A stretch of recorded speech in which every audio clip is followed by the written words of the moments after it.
नमस्कार, फाइटर समाचार में आपका स्वागत है। पेश आज 15 मई शनिवार दोपहर 2 बजे राजस्थान की खास खबरें।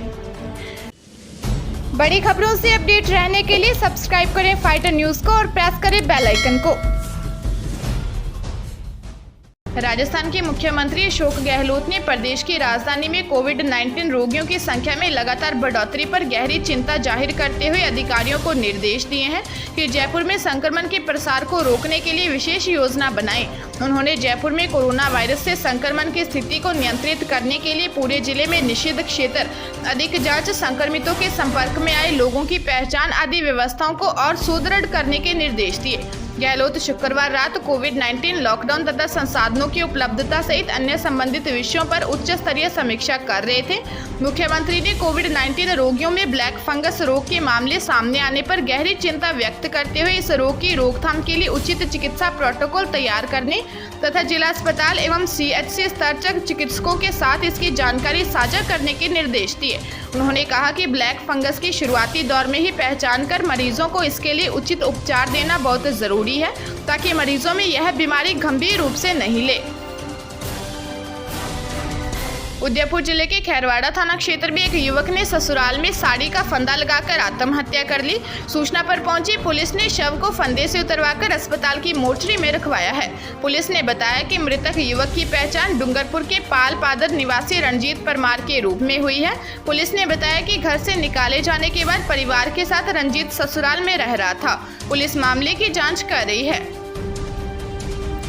राजस्थान सरकार एडवांस कैटेगरी की दवाइयों की खरीद करेगी। कोरोना के बढ़ते प्रकोप के बीच RMSCL एक्टिव मोड में आ गया है। चिकित्सा मंत्री डॉक्टर रघु शर्मा ने निर्देशन में लगातार प्रोक्योरमेंट बढ़ाया जा रहा है। ब्लैक फंगस बीमारी में काम आने वाली दवा लाइपोजोमल एम्फोटेरिसिन B की आपूर्ति के लिए क्रय के आदेश जारी किए हैं। परीक्षण के बाद एंटीबॉडी कॉकटेल दवा की भी खरीद होगी। आलोक रंजन ने बताया कि भारत सरकार ने DRDO ने दवाएं 2 DG रॉश फार्मा की एंटीबॉडी कॉकटेल दवा विकसित की है। ये दवा कैसरी वीमेम का कॉकटेल है। SMS हॉस्पिटल की विशेषज्ञ समिति इनका परीक्षण कर रही है। समिति की अप्रूवल मिलने के बाद दवाओं की खरीद होगी। चूरू जिले के रतनगढ़ थाना क्षेत्र के वार्ड नंबर 7 में एक 17 वर्षीय नाबालिग छात्रा ने फंदा लगाकर आत्महत्या कर ली। सूचना पर पहुंची पुलिस ने शव को फंदे से उतरवाकर अस्पताल की मोर्चरी में रखवाया है। पुलिस ने बताया कि नाबालिगा की आत्महत्या करने के कारणों का पता नहीं चल पाया है। पुलिस मामले की जाँच कर रही है। रेलवे ने 19 अप्रैल से अब तक करीब 500 टैंकरों में 7,900 टन ऑक्सीजन 12 राज्यों तक पहुंचाई है। राष्ट्रीय परिवहन ने शुक्रवार को यह जानकारी दी। रेलवे ने बताया कि गत कुछ दिनों में ऑक्सीजन एक्सप्रेस के माध्यम से रोजाना 800 टन तरल चिकित्सीय ऑक्सीजन देश के विभिन्न हिस्सों में पहुंचाई जा रही है।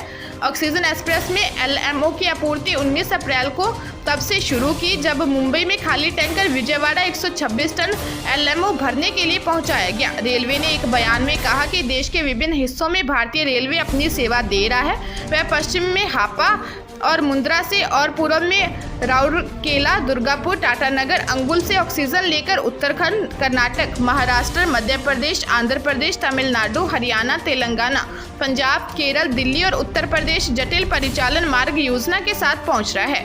बयान में बताया गया कि इन अहम रेलगाड़ियों की औसत गति 55 किलोमीटर प्रति घंटे से अधिक है। डूंगरपुर जिले के 84 में हुए विवाह में कोरोना गाइडलाइन का उल्लंघन करने के मामले में BDO हरिकेश मीना ने 4 कार्मिकों को कारण बताओ नोटिस जारी किया है। यह नोटिस ग्राम विकास अधिकारी, रोजगार सहायक, आंगनबाड़ी कार्यकर्ता व पंचायत सहायक को जारी किए गए हैं। बांसिया में रोजगार सहायक पर्वत सिंह बंजारा व कार्यकर्ता गीता बंजारा की 2 बेटियों की शादी के मामले में इन्हें नोटिस जारी किया है। वहीं SDM ने कार्रवाई कर 1 लाख रुपए वसूल किए हैं। राजस्थान माध्यमिक शिक्षा बोर्ड के अध्यक्ष डॉक्टर DP जारोली ने कहा कि बोर्ड की 10वीं और 12वीं कक्षाओं के आयोजन को लेकर निर्णय लॉकडाउन समाप्ति के बाद किया जाएगा। यह निर्णय राज्य सरकार की सहमति से लिया जाएगा। इस समय पहली प्राथमिकता लोगों का जीवन बचाना है। राज्य सरकार ने अपना सारा ध्यान इसी ओर केंद्रित कर रखा है। गौरतलब है कि बोर्ड की 10वीं और 12वीं की वर्ष 2021 की परीक्षाओं में प्रदेश भर में 21,58,000 विद्यार्थी शामिल होने का अनुमान है। बोर्ड ने कोरोना संक्रमण को देखते हुए 10वीं और 12वीं की परीक्षाएं 14 अप्रैल को ही स्थगित कर दी थी। संभावना यही बन रही थी कि पिछले वर्ष की तरह बोर्ड इन परीक्षाओं की आयोजन जून में कर सकता है, लेकिन प्रदेश में लगातार कोरोना संक्रमण की वृद्धि और विशेषकर ग्रामीण क्षेत्रों में प्रसार को देखते हुए इस पर भी संशय हो गया है। श्रीगंगानगर में 70 साल की कविता इन दिनों बस स्टैंड के मुख्य द्वार के पास पेड़ के नीचे बैठी जिंदगी के दिन काट रही है। ऐसा नहीं है कि कविता असहाय है, उसके 5 बेटे हैं और 1 बेटी है जिसने उसने खुद अपनी मेहनत के दम पर पाला, लेकिन जब वक्त दूध का कर्ज चुकाने का आया तो 5 बेटे उसे छोड़कर अपनी पत्नियों के साथ रहने लगे। बेटी अपने परिवार में व्यस्त है। कविता को इस हाल में देखकर जब उससे बात की तो चेहरे पर उदासी छा गई। कहने लगी, बच्चियों की पत्नियां बोलती हैं कि इन्हें पालें कि अपने बच्चों की जिंदगी संवारें। करीब 25 से 30 वर्ष पहले पति का निधन हो गया तो वह अकेली रह गई। बेटे शादी लायक हुए तो उनकी शादी करवाई, लेकिन शादी करवाते ही बहुएं उन्हें लेकर अलग रहने लगी और बेटे बहुओं के साथ नैनीताल में रहते हैं और बुजुर्ग कविता के पास किराया देने को पैसे नहीं थे तो बस स्टैंड के पास रहने लगी।